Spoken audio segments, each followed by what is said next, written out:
Hello everyone, my name is Babalisk, and today I'm here to tell you everything you need to know about crafting, buying, and selling cards to build your collections in Unchained.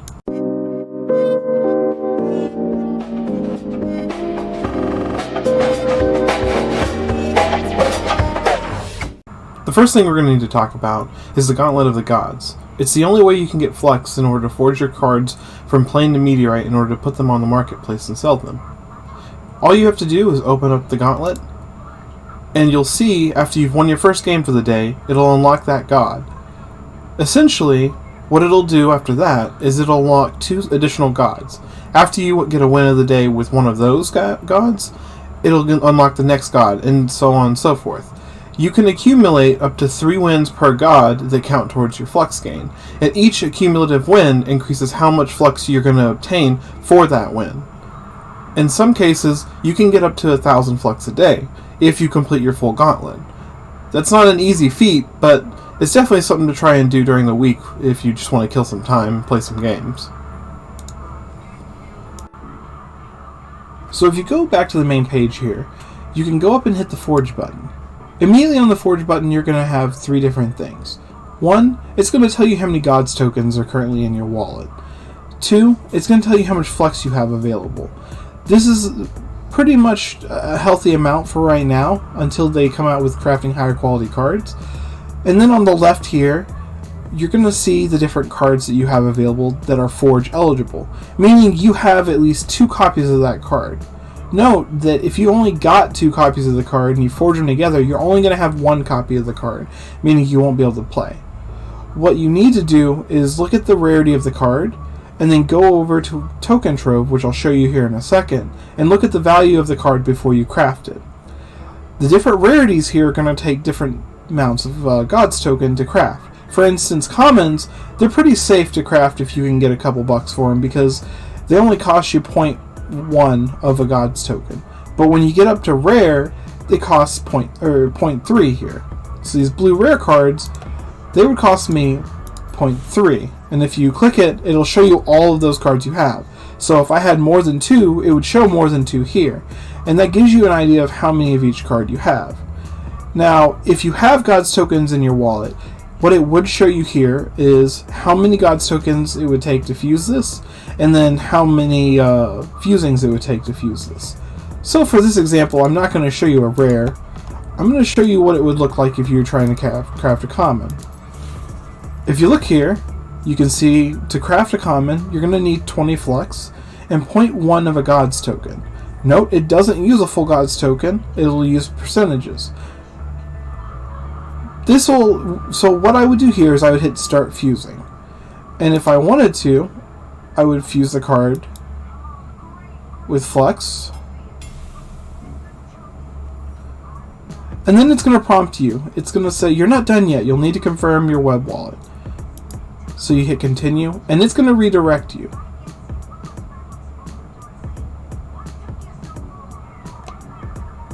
You would want to hit connect, and your wallet would come up. You'd hit next, connect, sign in, and sign. And then you would hit confirm.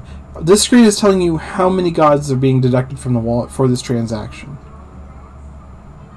You would hit confirm and sign one more time. It would tell you the transfer is complete. Typically, this process is instantaneous. Sometimes they do run into delays though on the Immutable marketplace because it is running through the Ethereum network.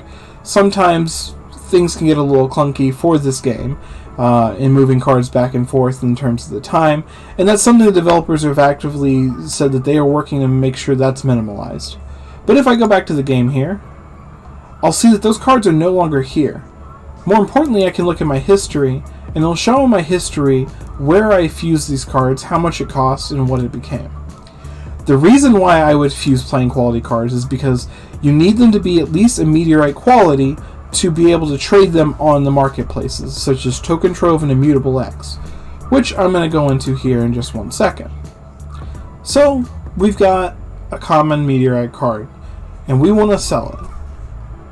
What you would want to do is you'd want to minimize the game and go to tokentrove.com.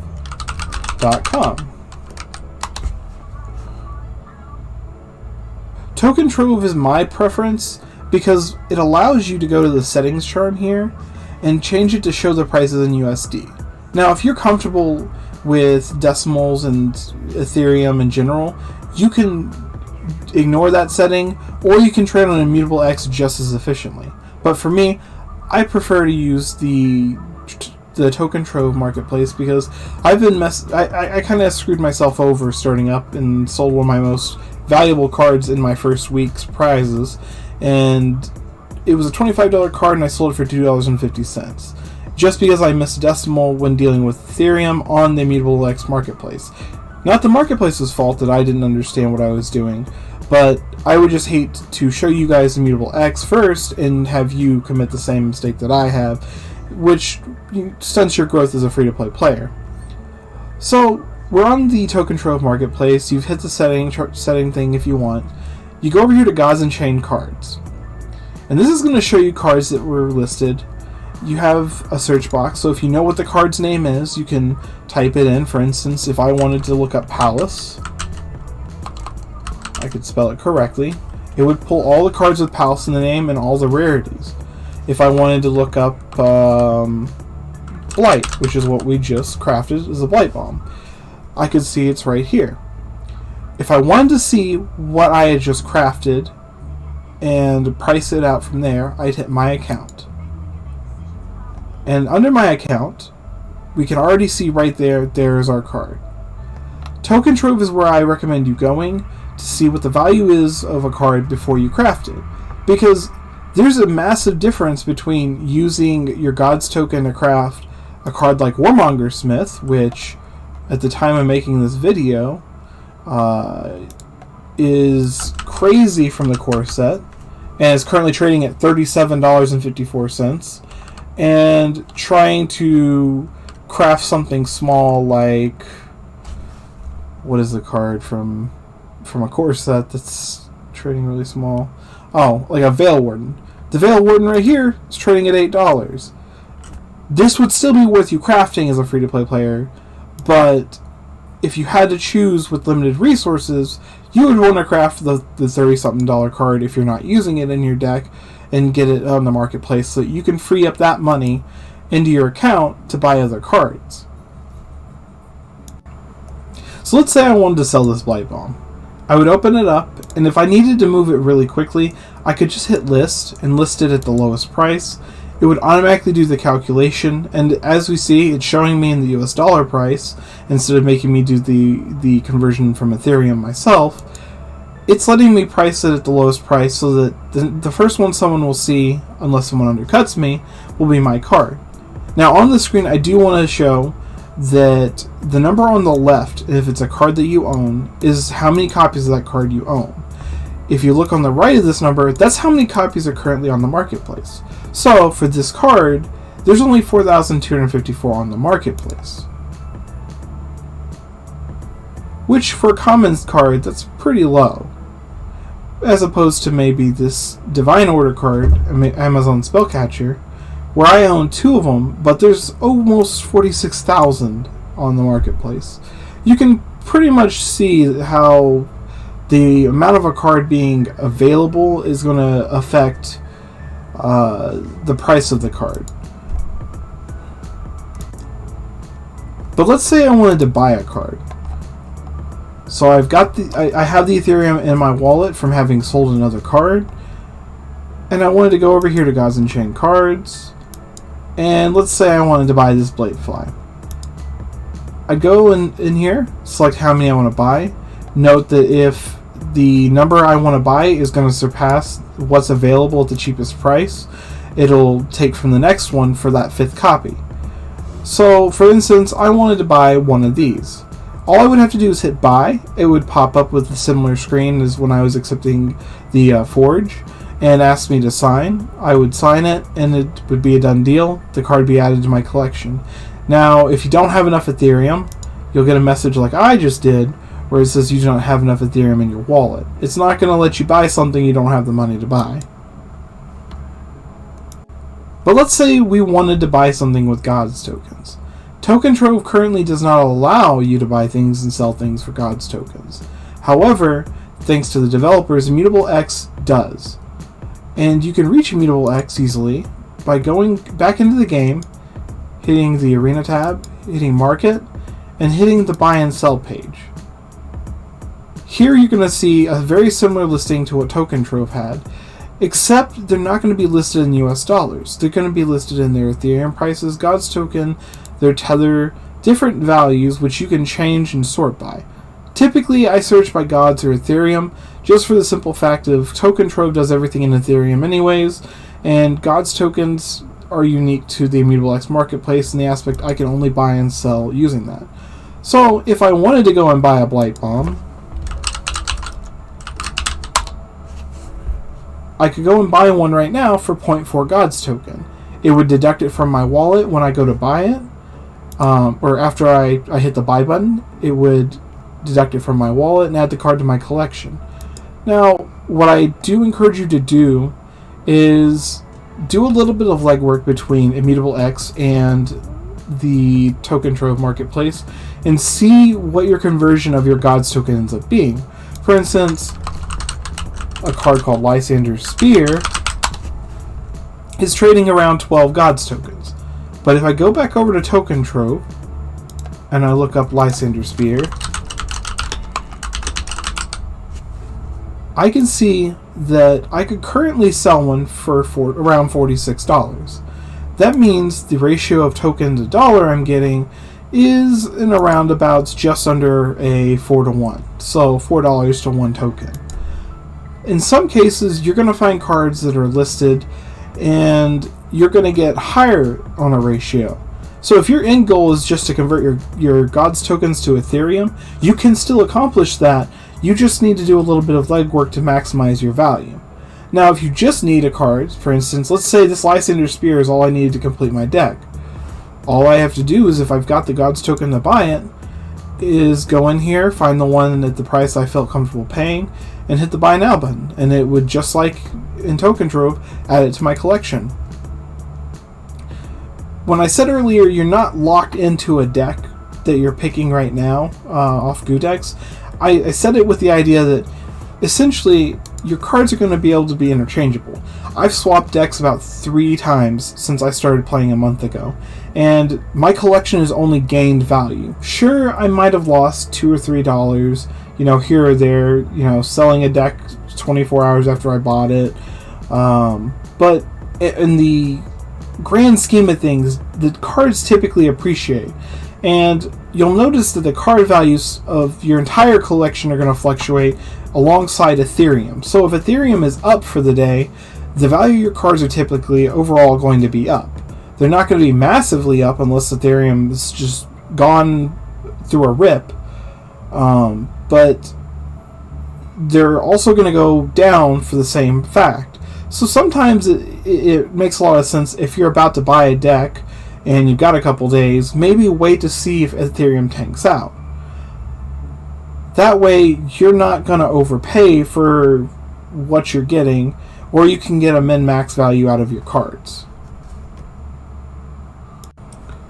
One last thing I want to touch on is utilizing Token Trove to play Speculative Market. For instance, what I mean is picking up cards that you think are going to go up in the future that may just not have been discovered yet or haven't synergized very well just yet, but have a high potential to. For instance, Necroceptor, a card that when I started playing was kind of a moderate power level, but then got buffed about a week into me playing. It went from being a $2 card when I picked it up to being a $5 card, which I had thought it kind of capped out at the time at being around $5, so I sold my original copies and then turned around literally a couple days later and decided I wanted to play a death deck. So I picked them back up about $5, and I held them until they went to about $12, and that's when I cashed out, deciding that I had gained at least 200% of my initial value of the card. It's little things that you can do like that's going to accumulate a lot of value in the long run for you. And a big reason why you shouldn't just get rid of every single card that you have, that you get in your packs, because a lot of the cards are undervalued right now. A lot of the rares, like this Battle Artesian is a rare. from Divine Order, but currently, because a lot of the packs are being opened, there's a lot of supply currently for the card and not a lot of demand. But if a deck starts porting it, like a Control Warrior deck becomes extremely popular that's playing it, the card could just take off and become $3 or $4 overnight. Especially after Divine Order stops being printed as a set, which we're closing on that time, as it'll probably be by the end of January that we'll be hearing about the next expansion and seeing sales close for Divine Order. There's one last place I want to talk about when it comes to accumulating cards. We've already talked about Token Trove and Immutable X and utilizing your God's tokens to get the maximum value of cards, as well as using Token Trove to list cards you get from your expansion packs and your forges. We want to also talk about the Star Store. If you go back into the game and you hit Arena, that way you can refresh all of your screens, make sure any windows you might have had up are closed. You can hit Market and go to Star Store. This isn't typically what you would see. They've got the Star Store taken down at the time of this video for about a week, but typically what will pop up here is 4 different cards that you can select. One of them changes every day, another one changes every week, and one typically changes about every month. Typically, I recommend going through the daily and the weekly cards and seeing if those are relevant cards that you'll play. Especially if the daily card is one, because it's only 1,000 Stardust, which, as you play a ton of games, you're going to accumulate a ton of that stuff. I typically don't mess with the rare unless it's something that's very playable, because what you sometimes will run into is the cards that you get out of the Star Store will be what's called welcome set instead of being a core set, meaning the cards are eternally plain as you can't craft them and sell them at the meteorite quality. However, what you can do sometimes is find that they're giving you the welcome set card for 1,000, and you already have the plain copy from the normal core set in your collection. So buying 2 of the welcome set one leaves you with 2 to play with at all times, and you're free to craft your core card into a NFT that you can sell on Token Trove or Immutable X. That way you get a little bit extra value out of just playing the game and checking in every day with the Star Store. I hope you found this information helpful, and I hope it helps you build your collection. If you found this information helpful, be sure to like and subscribe for future Gods Unchained content, and be sure to check out my other videos. Have a wonderful day. Thanks.